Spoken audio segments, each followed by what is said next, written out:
Mu bisagara byawe hari ibigaragara neza, inyubako nyinshi zishobora kuba nziza ariko zirimo kwanduzwa n'imitavu itandukanye. Imihanda, imisozi, imigezi, ibiyaga n'ibyago byose birugarijwe.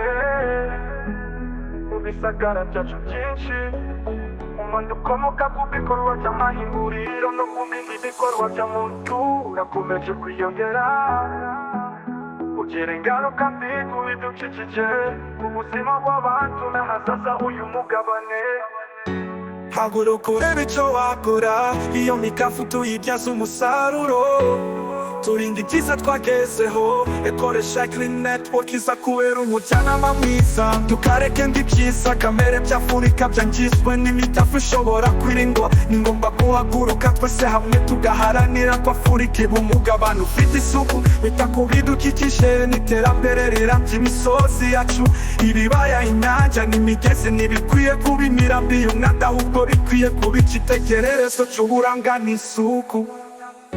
Haguruka urebe icyo wakora, iyo mikafu tuyibyaza umusaruro, turinde ibyiza twagezeho. Ekoresha Clean Network iza kubera umujyanama mwiza.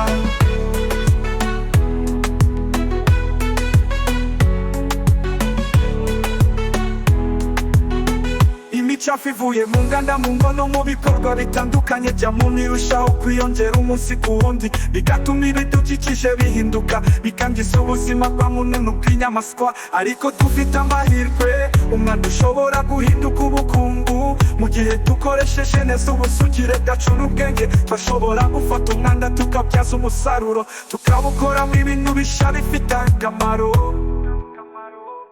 Ekoresha Clean Network iragufasha muri uru rugendo rwo kubungabunga ibidukikije, iraguha inzira n'uburyo bwo guhindura umwanda. Ibyungura ibikoresho by'imicafu bishobora kubamo ibintu bifatika, byongera agaciro mu bikorwa byacu by'ubukungu kandi bigafasha mu kurinda ibidukikije.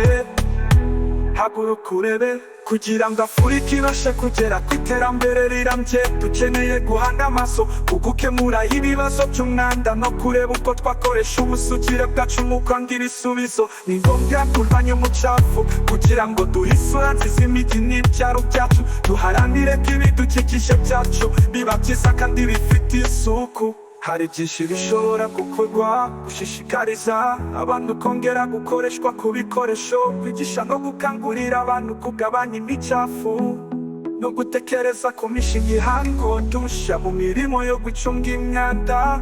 Iyo mitekerereze niyo izatuma dushobora kubungabunga ibidukikije byacu kandi bikazagira uruhare runini mu iterambere ry'ahazaza h'Afurika. Nitwo kwemera ko ibyiza twagezeho bigerwa mu kaga n'umwanda, dufite inshingano zo kubirinda. Afurika ifite umutungo kamere ukungahaye kandi ukwiye gusigasirwa kugira ngo abatuye uyu mugabane ndetse n'abazawutuye ejo hazaza bazabona uko turi kuwubona uyu munsi, ndetse ushobora kuba mwiza kurushaho.